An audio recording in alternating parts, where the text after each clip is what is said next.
Bab 161 Kebenaran.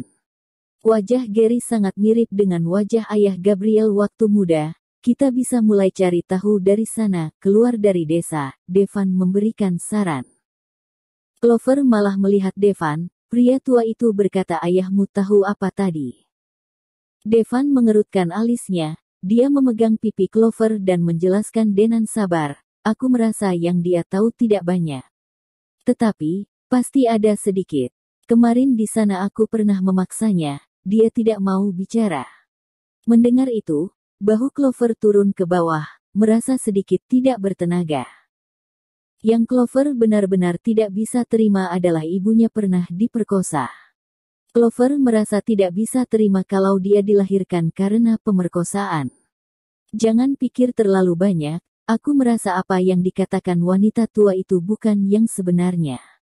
Apakah kamu tidak mendengar nada suaranya pada akhir kata juga terdengar seperti sedang menebak? Seperti yang kamu bilang, ibumu begitu membanggakan dirinya, apa kamu rasa dia mau berfoto dengan seorang pemerkosa? Kamu jangan lupa, Gary mirip dengan pria itu, ini memperjelas apa yang dikatakan wanita tua itu bukanlah faktanya. Petik 2. Setelah mendengar penjelasan Devan, Clover juga menyadari itu. Benar, personalitas ibu yang seperti itu tidak mungkin masih mau melahirkan mereka kalau hal seperti itu benar-benar terjadi. Kalau tidak, aku kirimkan foto itu kepada paman.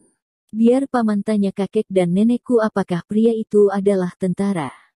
Devan menggelengkan kepalanya, jangan tanya dulu, kita pastikan dulu tentang Gary sebelum kasih tahu mereka. Kakek dan nenekmu sudah berusia tua, kita jangan kagetkan mereka. Kalau nanti kita benar-benar tidak bisa mencari tahu apa-apa, baru kita kasih tahu mereka. Clover merasa apa yang dikatakan Devan juga benar. Setelah itu Clover pun tidak berpikir mau menghubungi pamannya lagi. Tetapi, Clover merasa agak lega. Setidaknya kelahiran dia bukan karena pemerkosaan. Berpikir tentang kehidupan ibu, Clover tiba-tiba merasa hatinya sangat sakit. Apakah kamu tahu mengapa desa mereka begitu kaya? Dan mengapa mereka begitu bangga terhadap dirinya? Melihat Clover yang suasana hatinya sangat buruk, Devan mulai menggeserkan perhatian Clover. Clover menggelengkan kepalanya dan bertanya dengan nada tidak bersemangat, mengapa? Devan berdiri di tempat dan jari panjangnya melingkari di udara sebelum berkata, tanah ini dan semua rumah di desa ini dibangun oleh ibumu. Dia yang membayarnya. Clover kaget, ibuku. Tidak mungkin, kalau ibu begitu kaya. Aku tidak mungkin demi mau mencari uang pergi melahirkan Simon. Setelah itu, Clover menghela sebuah nafas dengan suara kecil. Clover mengangkat kepalanya dan menatap Devan. Devan, kamu tahu apa saja? Bolehkah kamu memberitahu aku semua? Peninggalan ibuku yang kamu bilang tadi, apa maksud itu? Nada suara Clover jelas ada sedikit frustrasi. Devan tahu begitu banyak tetapi dia malah tidak memberitahu Clover. Devan berputar balik badannya dan mengulurkan kedua lengannya yang panjang. Sambil melingkari pinggang Clover, alis Devan mengerut, Cloverku juga begitu imut ketika dia marah. Setelah itu, Devan mencubit pinggang Clover dengan lembut dan memberikan sebuah ciuman di bibirnya. Clover melepaskan tangan Devan. Devan, aku sedang berbicara dengan serius denganmu. Melihat Clover benar-benar sudah marah, dia mengangguk, sebenarnya aku tidak tahu apa-apa juga, Conan Liam memberitahu aku tentang ini sebelum kamu datang ke sini. Dia memegang pinggang Clover dan menyuruh dia untuk berjalan ke arah tempat mobilnya diparkir. Dia beritahu aku, rumah yang ditinggali keluarga Simba itu sebenarnya dibeli oleh ibumu karena nenekmu diam-diam memberikan dia uang ketika dia meninggalkan Pulau Kabut. Setelah itu, tidak tahu karena apa, ibumu pergi dan rumah itu menjadi milik keluarga Simba. Devan berhenti beberapa saat sebelum berlanjut. Yang diusir bersama ibumu masih ada ayah Gabriel. Selain itu, ibumu dan ayah Gabriel pergi ke daerah Seroja bersama. Ayahku yang membantu ayah Gabriel pulang ke daerah Ciput setelah Gabriel menyelamatkan aku. Conan tidak mau mengatakan di tengah-tengah itu terjadi apa saja.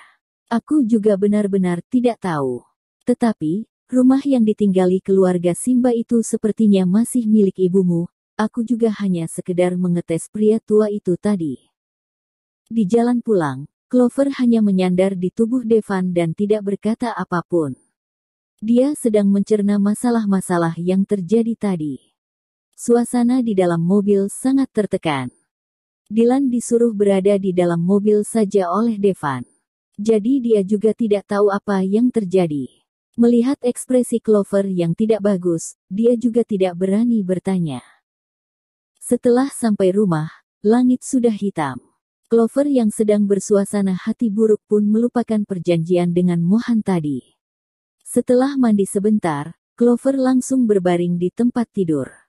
Clover merasa ada sesuatu di tempat tidurnya. Detik selanjutnya, dia ditarik ke dalam sebuah pelukan yang hangat.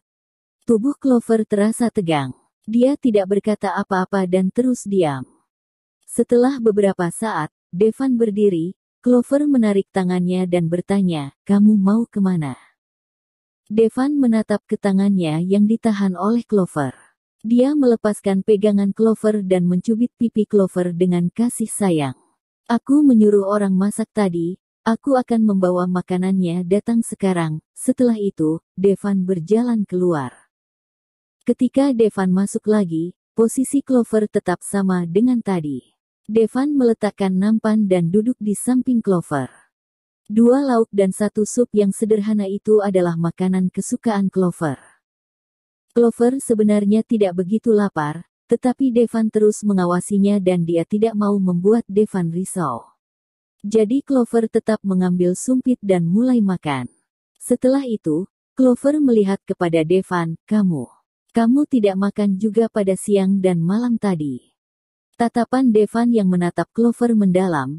Dia mengelus kepala Clover dan menundukkan kepalanya. "Clover, masalah ini semuanya tidak berhubungan dengan kamu. Apakah kita boleh jangan pikirkan tentang itu lagi?" Setelah itu, Devan memegang tangan Clover yang berada di atas selimut dan mengelusnya. Kehangatan di tangan Devan pun masuk ke dalam hati Clover. Clover meletakkan sumpit dan mangkok yang dipegangnya ke lemari yang berada di samping tempat tidur.